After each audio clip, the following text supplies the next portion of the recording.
Well, hello people, and welcome back to part 7 of Project Skylines. I hope you're having a wonderful day. We are recreating Knox Country from the game Project Zomboid in Cities 2. On the last episode, Ekron and Echo Creek joined the vast expanse of the western side of the map. And in today's episode of building Irvington, the biggest episode of the series so far, including a speedway, a town, and a billion farms. Let's get stuck back into Project Skylines, shall we?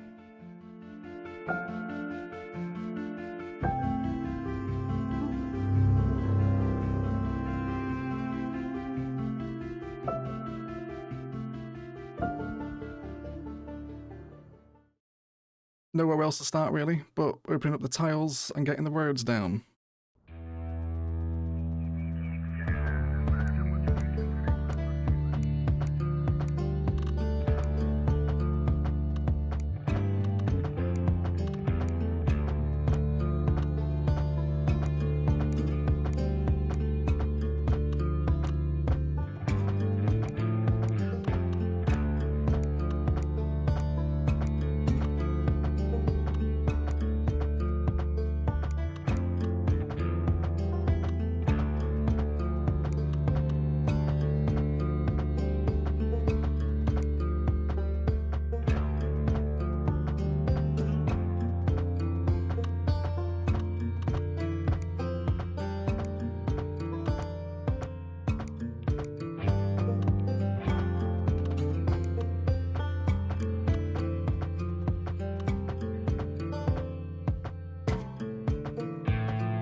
Which leaves us with our very basic town frame. I'm not overly familiar with Irvington, haven't spent too much time around here in Build 42.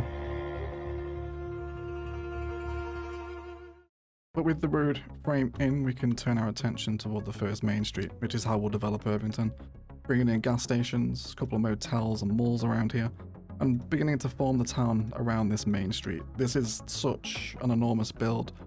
Kind of quite challenging really just to know where to start when you're faced with something of this scale. European motels, gas stations and some Southwest commercial.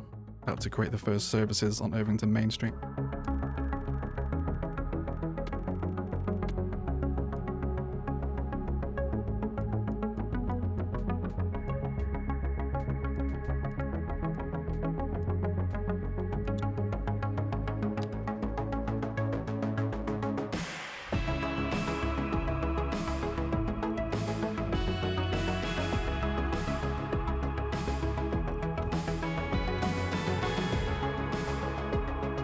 And placing some car parks, then also throwing in some crack decals as well. I don't want to go too decal heavy on this series. By the time we reach the end of Louisville, my frame rate and PC performance will be destroyed, but I think for cleaner car parks around here, the occasional stain and crack can be used.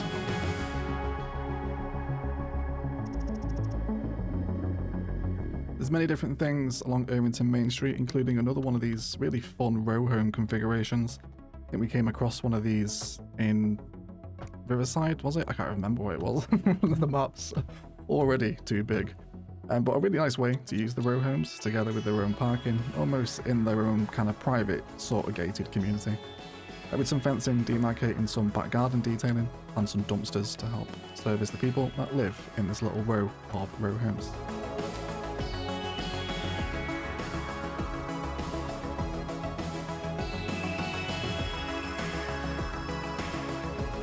There's also a trailer park in the middle of Irvington as well, alongside a little concrete area with more sheds behind the gas station.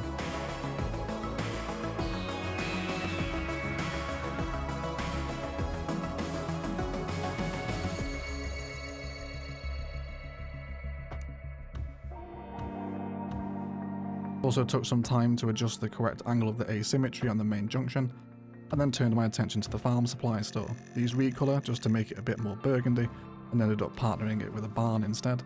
And some basic car parking configurations, the base game parking roads, these move it to align them where I wanted to, and then force them in with a connection. Surface work and fencing all around it leads to a really nice little bit of different commercial to sit on your main street in the form of a farming supply store.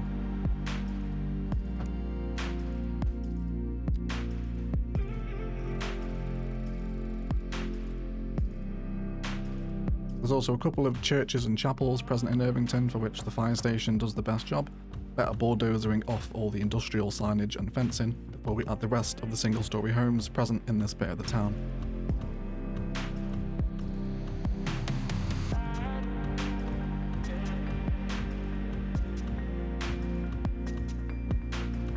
Funnily enough, I recently drove down to Irvington on my current Build 42 run to scout out the town for this episode. However, I lost my van and all my supplies. I'm a day's drive away from my main base, and Carl Salmon is now stranded in Irvington. If you've made it to this point in the video, please leave hashtag hope for Carl Salmon down in the comments below.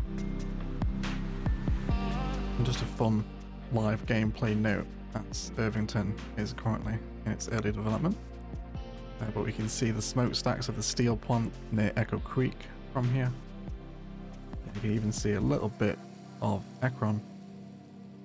You can see the boarding school as well, all the way over there. One of the telecoms towers, and also the Rosewood prison towers from here as well are very far over on the distant horizon there. There you go, you can just about select it. But on a super flat map, you get some quite kind of unique sight lines, I think. So I guess it's cool to see what all the citizens of Knox Country would have seen when they were alive, I suppose. After this, we carry on climbing up the main street of Irvington, where there's a medical fire station combination with more farming supply and mixed-use commercial around here. Use ploppable fire stations and UK medical clinics to make this particular little configuration, with custom car parking and fence work to mark out the gardens that lie behind.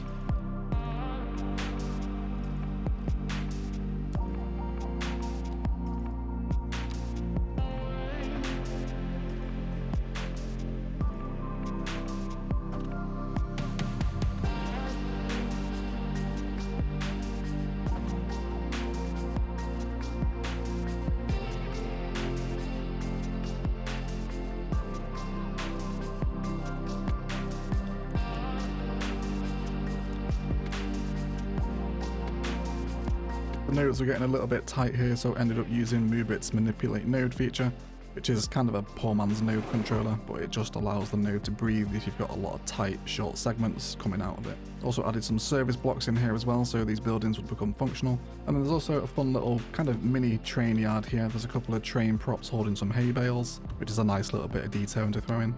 Lots of fencing and sand surface and supplementary tool sheds and containers lie all around the back of the commercial near this little rail yard.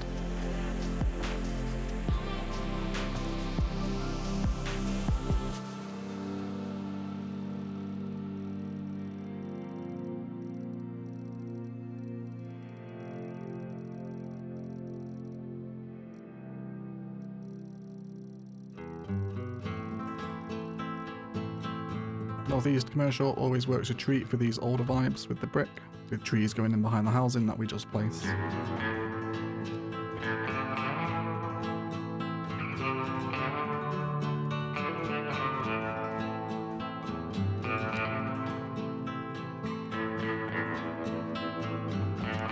Here is that little train yard. There's definitely a lot of, I guess, hay or straw production in Irvington. There's also a big, I guess, hay warehouse, which reminds me of Hay Place from The Office. Hi, I'm your Hay King. Also translates into CS2 for a great bit of detailing, which I'm always happy for. Fencing off the rail yard away from the general public.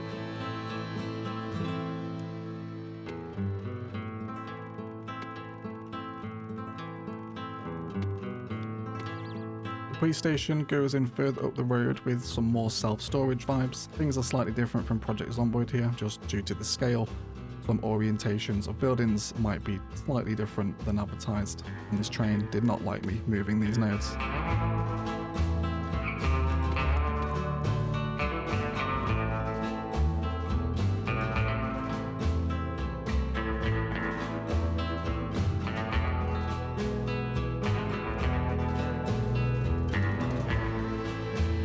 Or fence work going in to demarcate each property boundary against the train line that cuts right through the middle of the town, which leads to some really nice sight lines later on in the episode when we see these huge cargo trains passing through this small little country town. Definitely a vibe to take away.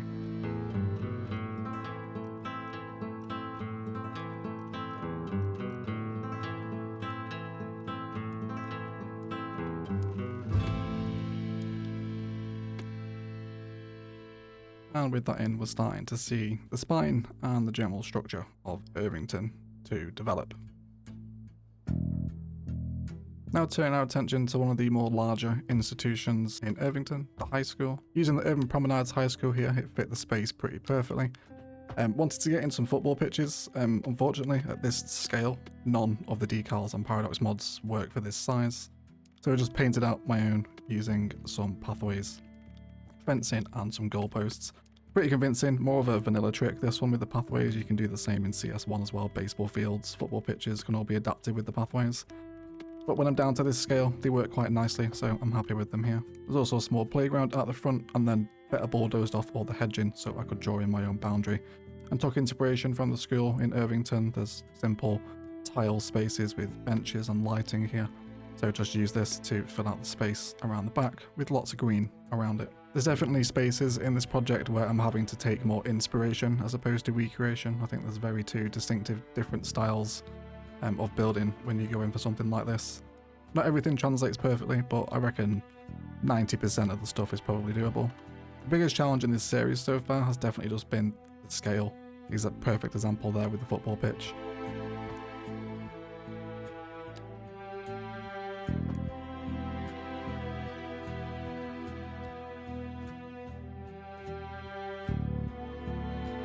Further around Main Street, there's some more trailer park vibes alongside a gas station, post office, and further commercial. Alongside a metal workshop, which is a bit of industry next to industrial, which of course from a CS perspective, you'd never do that because it would cause pollution. And this is actually one of the reasons I drove down to Irvington with Carl Salmon. I'm currently on the metalworking grind, and I thought the metal workshop might be home to some good loot, but as you saw, that turned out to be a terrible decision. Fencing to mark out the industry that links in with the residential, where we add in the gas station, and some more really inspiring car parking configurations to take from Knox Country. Quite surprisingly, some of the best inspiration I'm walking away from this series is just the way car parks sit up and against buildings, which wasn't something I really expected, to be honest.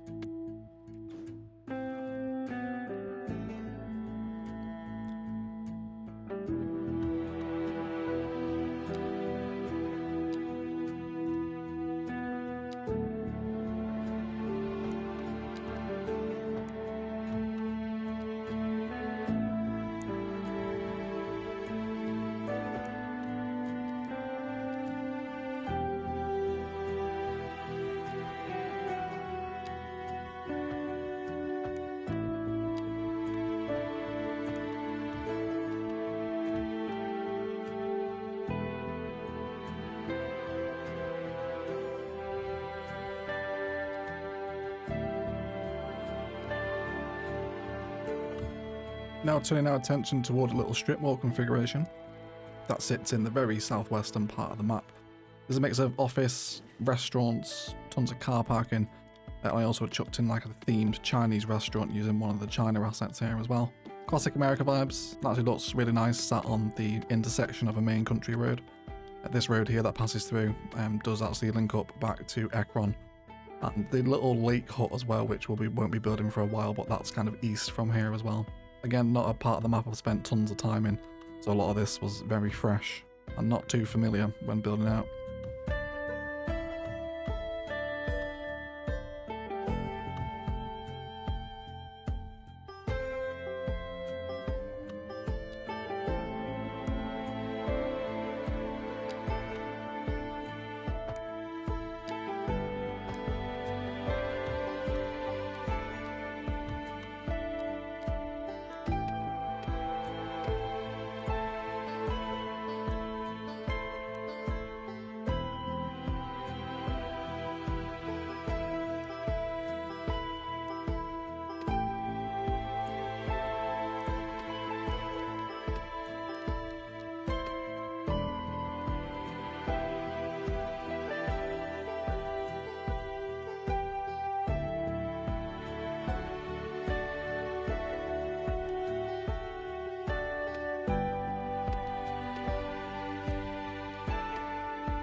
Also thrown in the first of the dreaded surfaces, for which there is many in this episode. We'll get to that a little bit later, don't worry. No, you guys literally can't breathe without your fix of Project Skylines surface work these days. With this area coming together, there's some fancier multiple story row homes in quite distinctive blocks just next door to this, with their own fencing to demarcate property boundaries.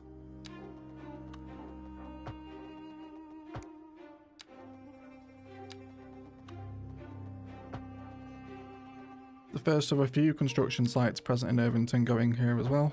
In this instance, because I can't build an actual kind of half-built building in CS2, I like to run with the idea that these sites are just established, the sheds have just been erected, and the supplies are all delivered waiting to be unpacked and put to use. You could technically build kind of a half-built steel structure using the transforming tools available with some of the mods, but to do that map-wide, I just don't have the patience for that. Maybe we'll do it in some of the larger ones near Louisville, but not everywhere. But they settle in quite nicely anyway. There's also a community pool in Irvington for which the base game CS2 fit absolutely perfectly. And we also had a comment from Poplar Ponderosa a couple of episodes ago to perhaps add some vehicles at this jet near the airfield in Brandenburg, as though it's the CDC meeting some officials after reports of the first infection.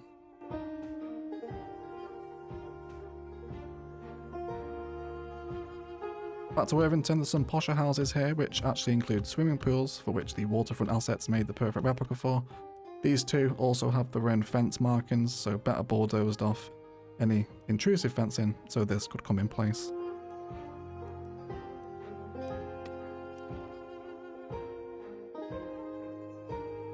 More residential all towards the outskirts of Irvington, more of what we place pretty much all over the map. A lot of the different assets work very nicely for this. The UK, Southwest, China and Japan all being used for low density residential mixing.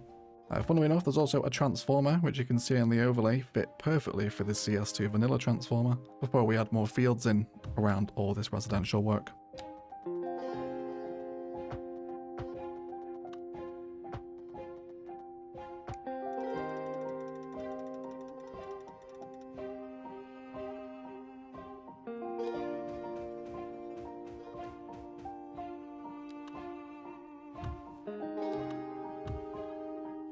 Coming up to the northeastern side of town here, there's plenty more single-storey residential homes, alongside another one of the chapels we'll cover in a short minute. And as with the rest of Knox Country, there's tons of fields, little construction sites, and generally just kind of worn down, overgrown terrain, tucked in around a lot of the main street, especially in these country towns. I imagine the surface work will get a lot less when we hit Muldraugh next episode, because it's just much denser, much more of a larger town as opposed to a farming town, which a lot of these in West Knox Country have been.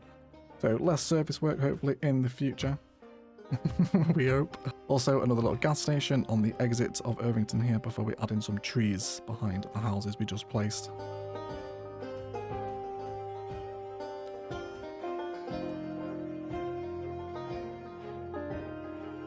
Here is the second chapel, for which you can see Better Bulldozer doing a wonderful job removing the more industrial assets and fireman signage.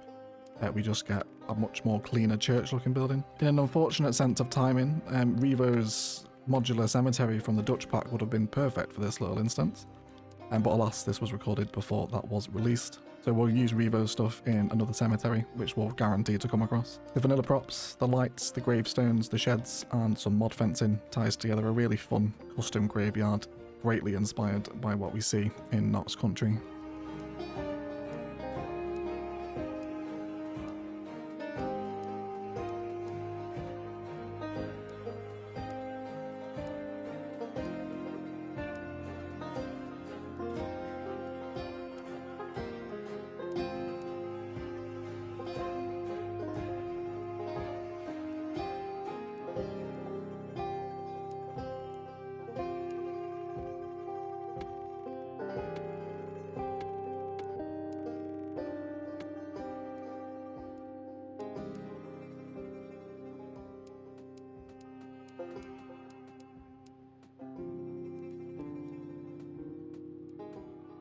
With those additions, it leaves the centre of Irvington looking quite fleshed out now, and quite fun, especially with the train passing through the middle of town.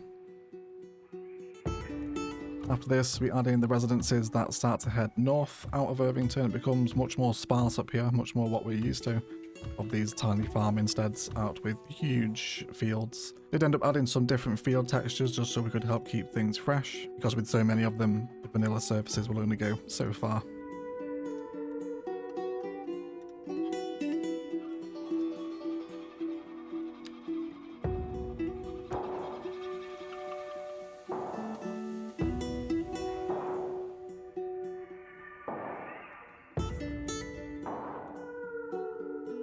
Also returning to the northwestern bit of town to finish mass plopping all the residential here.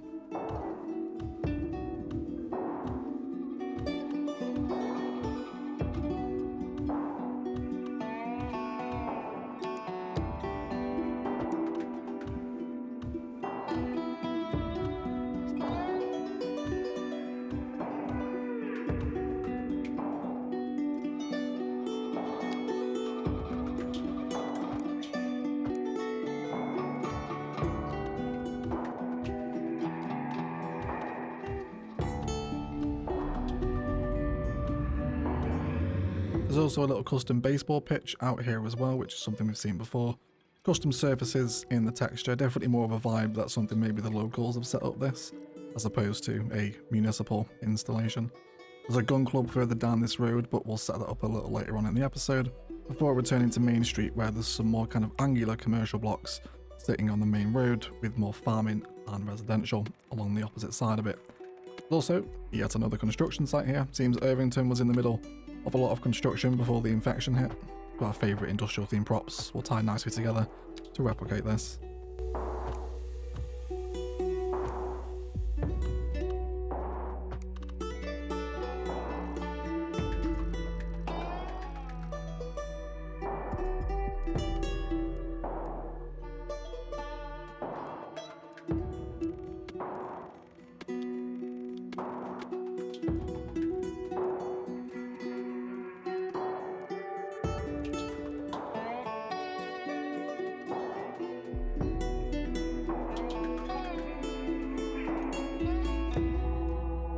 Same story here it is in the north of town. The residential becomes much more sparse and interlinked with fields and fencing.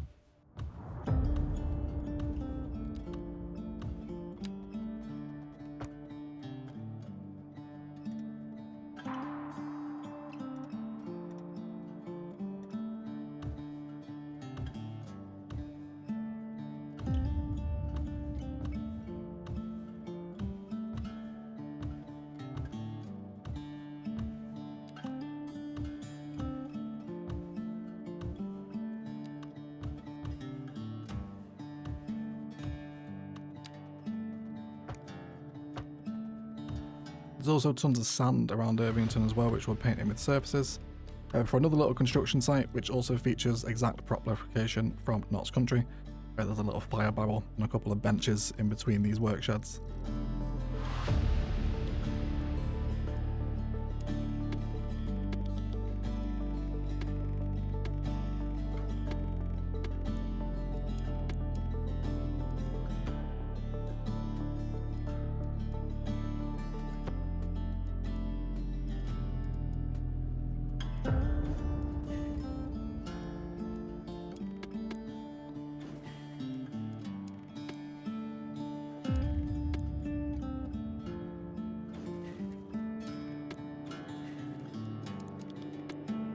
Back on the main street on the eastern exit of town is where we find Hay Place, the big hay warehouse. I guess that is also tied in some relevance to the train yard in the logistics chain of Knox Country. Got some ploppable warehouses, surfaces, and container and hay props with office and commercial tied together. A very unique little combination that you can add to any of your main streets in a farming themed town, really.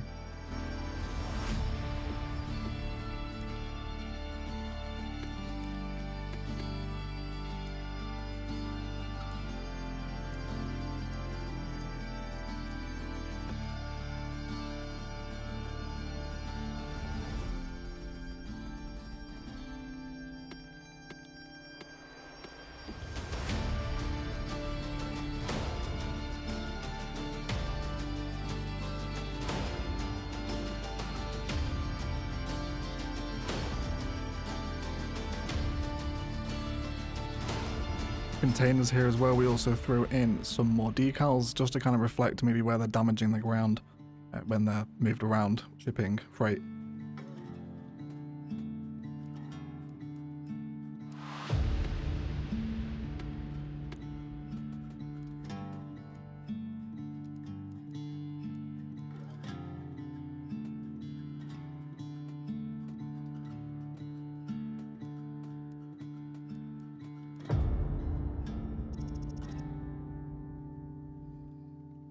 There's also a food factory in Irvington, for which I thought the dairy house would work perfectly. Before we turn our attention to one of two, what I'm assuming are kind of industrial battery farms. This is a pig farm, there's also a cattle farm on the other side of the main road. But taking inspiration from what we see in Zomboid for parking configuration. With the buildings, we end up using one of the UK high school upgrades and a couple of modern architecture clinic stuff. Because this building is a lot of kind of concrete and corrugated iron, for which these sub-buildings are pretty much perfect for. So using Move It just to fuse them together in various different combinations and settings, taking inspiration from the shape of the building in Knox Country.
With plenty more sandy fields also going in around here too.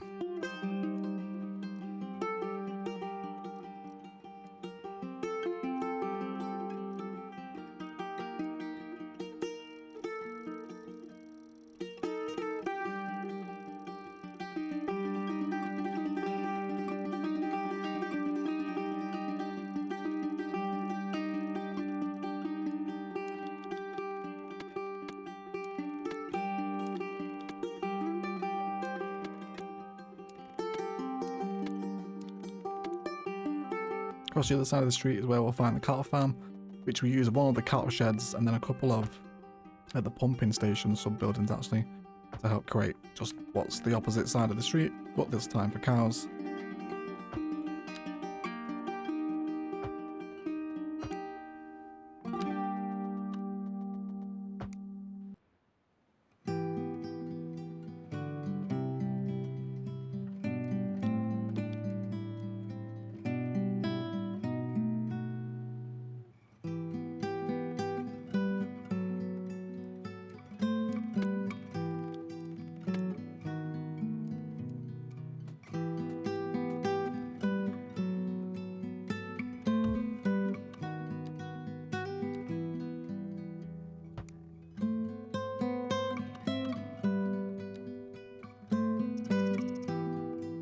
Now turning our attention to one of the more interesting points of interest in Irvington, the Speedway. This place is absolutely infested if you come here in build 42, but a lot of fun nonetheless. Using the highway roads to configure the various different track configurations that are obviously present at the Irvington Speedway. And I thought this would be pretty challenging coming into the build, to be honest, but the sub-buildings and the road tools made this quite easy to build.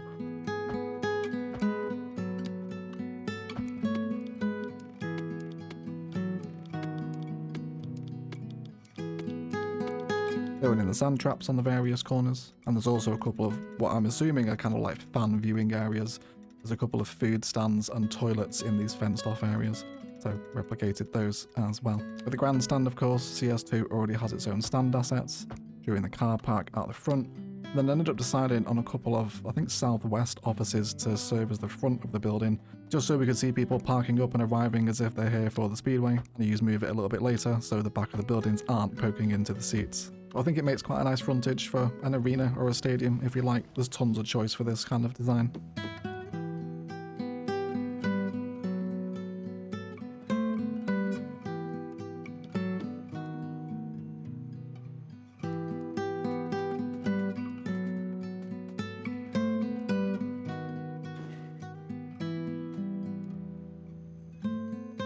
For the interior of the track, there's some car parking, a fire station, warehouses, and the pit lane buildings, which for the Japanese police upgrade sub-building worked just basically perfectly for kind of like a pit lane vibe, right?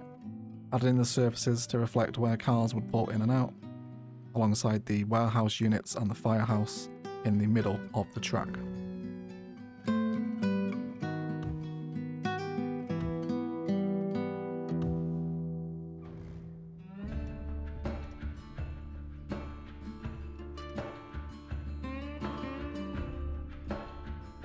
There's also a lot of kind of obviously mowed or landscaped grass on the interior of the circuit, which CS2 already has a texture for, and what is obviously a podium right by the main straight here. So textures and hedges.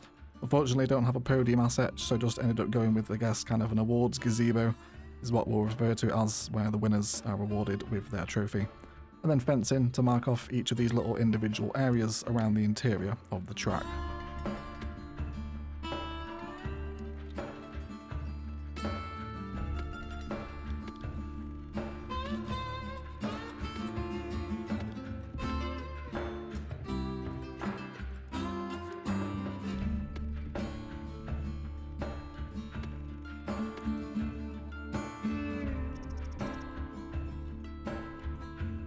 Bringing the fence around the front of the circuit, there's also a telecoms tower present there as well, before these little fan viewing areas come into play. Just well-trodden, worn ground, a couple of food tents and some portaloos, taken exactly from what we see on the track.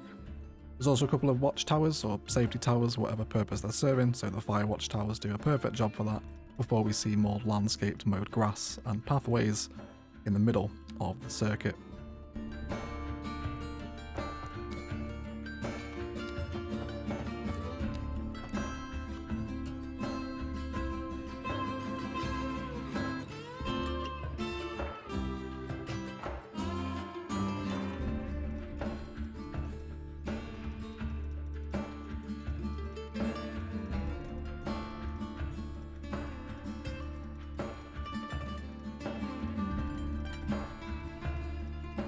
Before we add some trees all around the perimeter. Working around the edge of the racetrack now, there's more of what you expect. The worst of the surface work. It just keeps coming. You do as much as you can. Close your eyes. When you open them, there's still the same amount left. Great practical joke, Jim. Got me go to the annex. No, God! No, God, please, no! No! No! No! And then also just a whole bunch of kind of dirt roads here, just general trodden industrial farming ground, whatever purpose this is serving. And perhaps maybe it's associated with the track, but there's kind of a tent here, some bins and props, and a single industrial building on the entrance to the site. Zomboid has a lot of these little spaces, just kind of worn down industrial ground.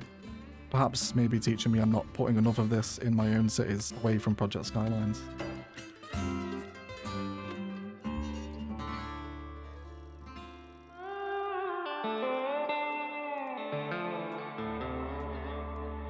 Also using real functioning farms here as well, of course, so we can see tractors moving around the field, so they're not all surfaces.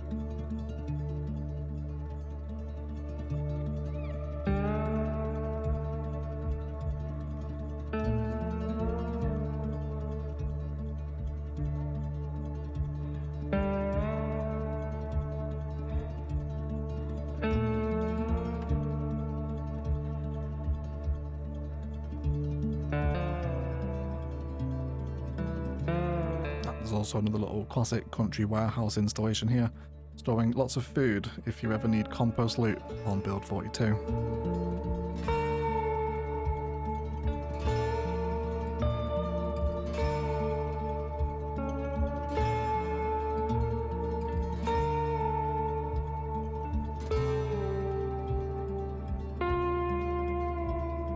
More houses and roadwork on the northern edge of town. We're edging much more towards Echo Creek in this location.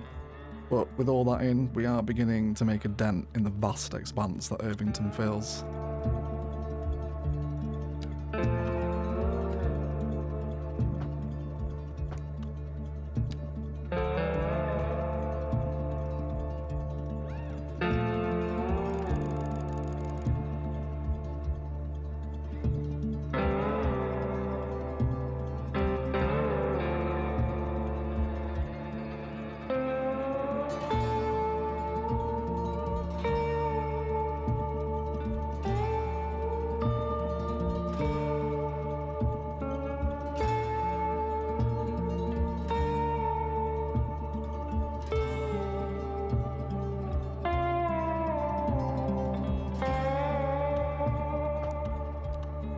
Now we build the gun club, which is essentially just a smaller, more shrunken down version of the one near Echo Creek. Stand surfaces, a single commercial building, fencing, and we even end up using a little oil industrial storage building here to kind of replicate the cover where the guns are obviously shot from.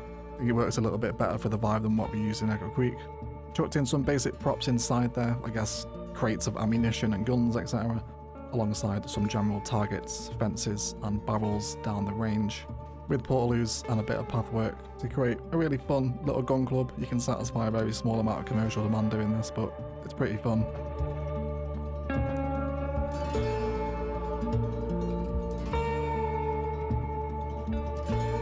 That, however, didn't last long before I found more surface work to do.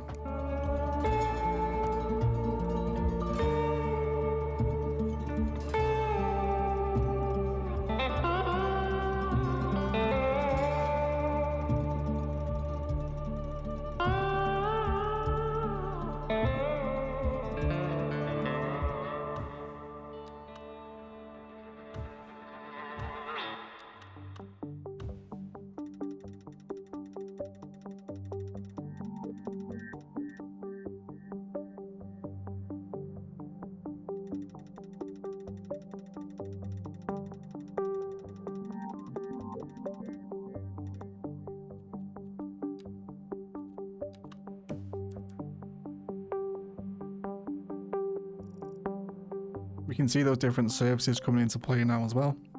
The much darker kind of straw and mud textures are the new ones we're using. You can see a whole bunch of them here under the surfaces tab.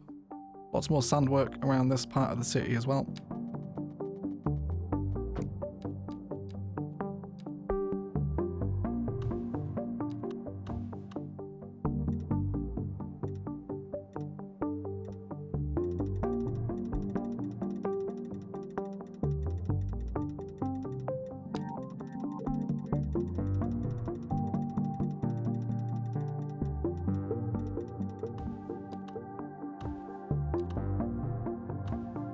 Before we're finally seeing some heavy progress on the surface work around the edge of the town.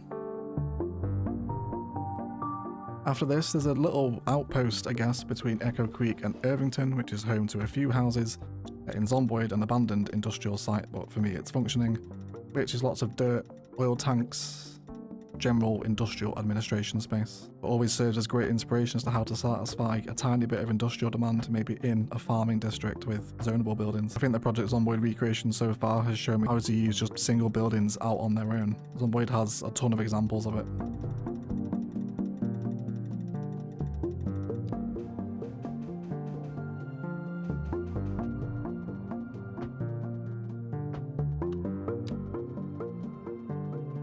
Also choosing a selection of sub-ploppable buildings just to help piece this industrial site together.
which ties together a really nice little industrial site, which is functional because one of the buildings there is an actual building, with the last of some surface work, water work, and farming stuff to go in, which ties together the biggest build in Project Skylines thus far.